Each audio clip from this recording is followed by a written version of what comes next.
Привет! Я Татьяна. Я рада видеть вас у меня на канале. Наконец-то мы с вами встретились. Долгожданное для многих видео. Некоторые меня потеряли. Я занималась одним очень интересным проектом. Со временем я с вами поделюсь, чем именно. А в этом видео хочу поделиться с вами секретами, как ухаживать за шелковыми вещами. На прошлой неделе в разных секонд-хендах я нашла несколько шелковых блуз. Для меня это редкое явление, так как я прихожу в секонд-хенды не в первые дни, а, как известно, в дни завоза разбирают все самое-самое интересное. Но все же я отыскала несколько экземпляров. Как известно, шелк – ткань деликатная, поэтому обращаться с ней нужно деликатно.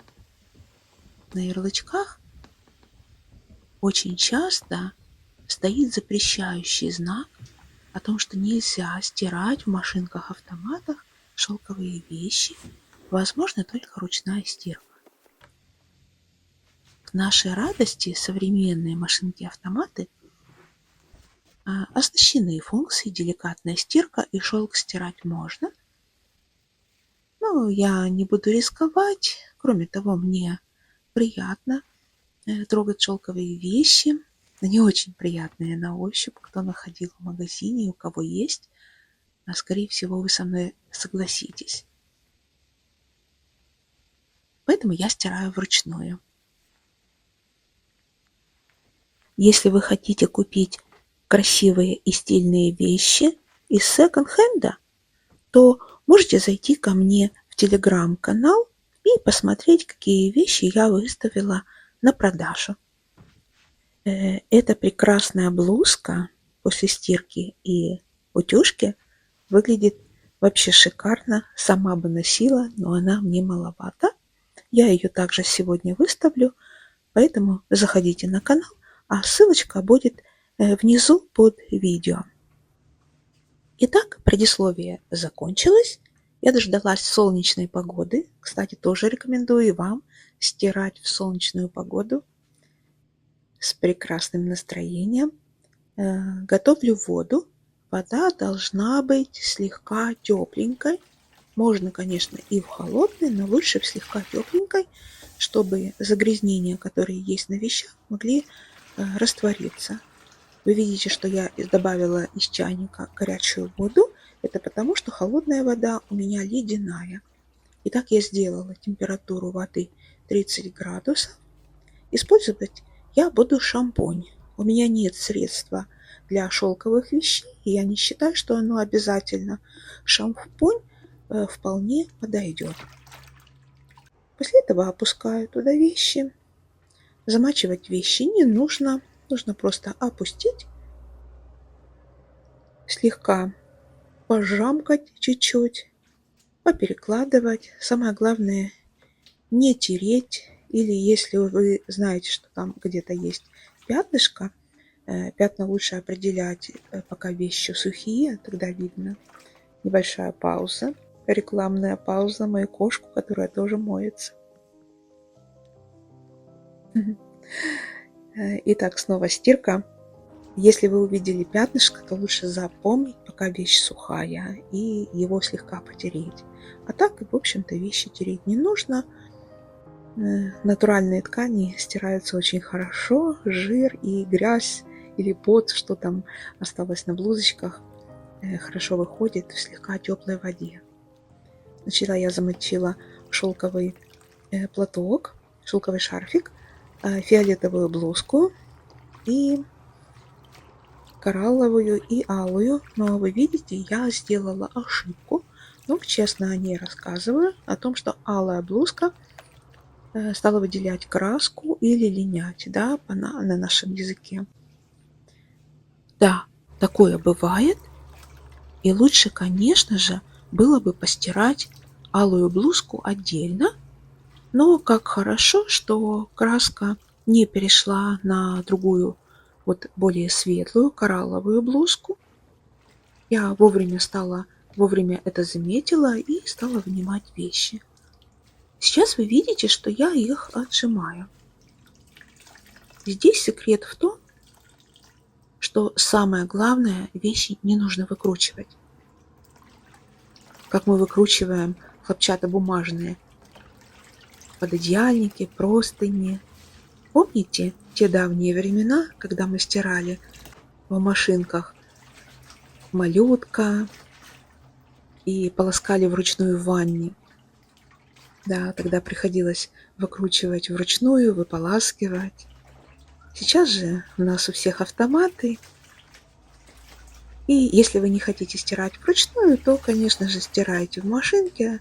Только шелковые вещи обязательно положите в мешочек для стирки или в крайнем случае в наволочку. Итак, я отжимаю, показываю, как я отжимаю. Вы видите, да, я не выкручиваю, просто отжимаю нормально. И затем делаю воду для полоскания. Вода для полоскания должна быть точно такой же температуры, какая была и при стирке, то есть примерно 30 градусов. Полоскала 3 раза, и затем я на столе разложила простынь в 4 сложения. Также можно использовать любую чистую ткань, простынь, полотенце, что у вас есть. И раскладываю вещи, расправляю и оставляю сушиться.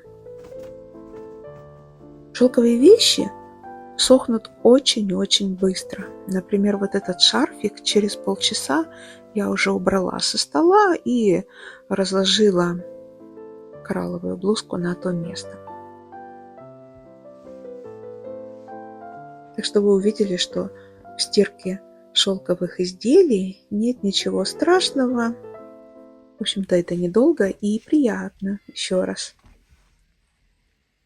Тут я опять отвлекаюсь на мою любимую кошку, которая сонная. Я пришла домой, а она проснулась.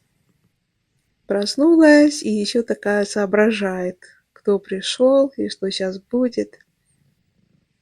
Всегда ее снимаю, всегда делюсь со своими зрителями, с друзьями. Очень любим ее, а она любит нас. В это время вещи уже подсохли, и я сейчас буду их утюжить.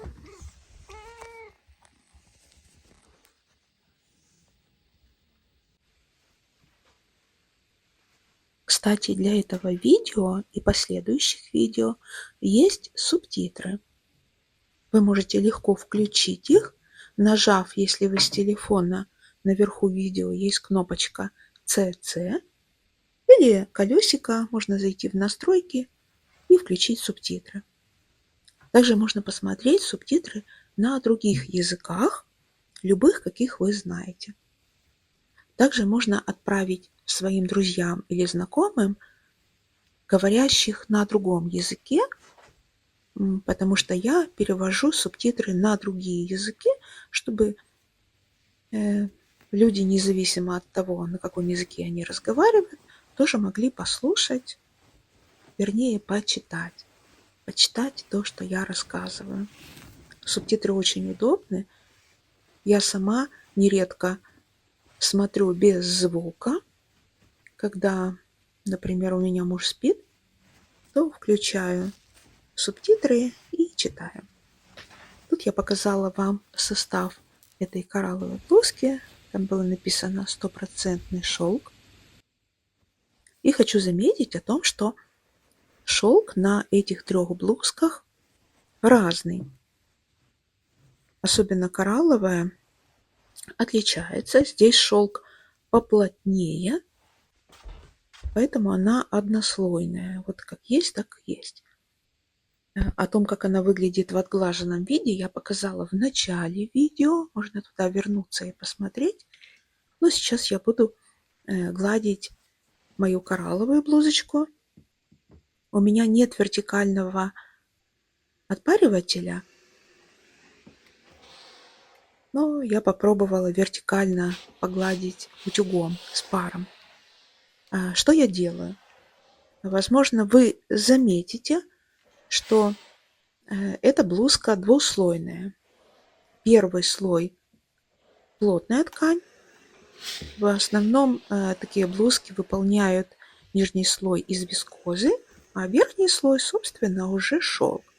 Поэтому я вывернула блузку наизнанку и глажу с изнаночной стороны. Утюг поставила на полторы точечки. И глажу. Ну, можно было и не гладить вертикально, можно было положить на стол или гладильную доску и погладить обычным способом. Но стоит задуматься уже о вертикальном отпаривателе. Думаю, что это удобно. А что вы скажете? Как вы гладите шелковые вещи? Гладите ли вы их утюгом, отпаривателем вертикальным или еще каким-то другим образом? Да, гладить, конечно, вещи шелковые не совсем легкий труд. Это не просто положил под одеяльник или простынь и погладил. Кстати, постельное белье я не глажу, в общем-то, не считаю нужным. А вот вещи, особенно из натуральных тканей, гладить нужно. Но я считаю, что затраченные усилия того стоит, потому что все-таки это натуральная ткань. Я борюсь за то, чтобы вещи были натуральными. Очень люблю их. И мое тело чувствует себя хорошо тогда, когда я одеваю вещи именно из натуральной ткани. Да, шелк, лен, хлопок. Как же гладить шелковые вещи? Рекомендую обязательно поискать ярлычок на внутренней стороне вещей и изучить, что там написано. Чаще всего на шелковых вещах нарисован утюжок и на нем одна точечка. Итак, берем утюг, включаем рычажок на одну точечку и смело гладим. Ничего с нашей блузкой не произойдет, она будет отглажена. Конечно, если ярлычка нет, то я вам также рассказала, да, одна точечка и гладим. Стираем вручную или на деликатной стирке, новые мешочки для стирки. Ой, чуть было не забыла, и это очень важно, о том, что шелк любит утюжиться во влажном состоянии.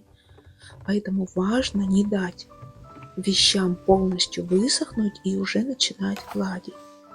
Но в случае, когда у вас идут блузки двухслойные, как вот эта моя, алая и фиолетовая, где внутри вискоза, то необходимо, чтобы вискоза также высохла. Вискозу гладим первую, а потом сбрызгиваем шелк и утюжим. Итак, я вам, кажется, все рассказала, все показала. Мы с вами постирали, высушили и погладили наши шелковые блузки. А сейчас мы с Мусей с вами прощаемся. Я рада и благодарна, если вы посмотрели до конца это видео. Приглашаю вас к обсуждению комментариев. Буду рада теплым, хорошим комментариям, вашим советам. В следующий раз, в следующем видео будет обзор из эконом-класса. Так что подписывайтесь и оставайтесь на моем канале. Я думаю, что дальше будет также интересно. Всего вам доброго, мира, спокойствия и уюта. Надеюсь, что натуральные звуки этого видео принесли вам умиротворение, спокойствие и радость на душе. Всего вам хорошего.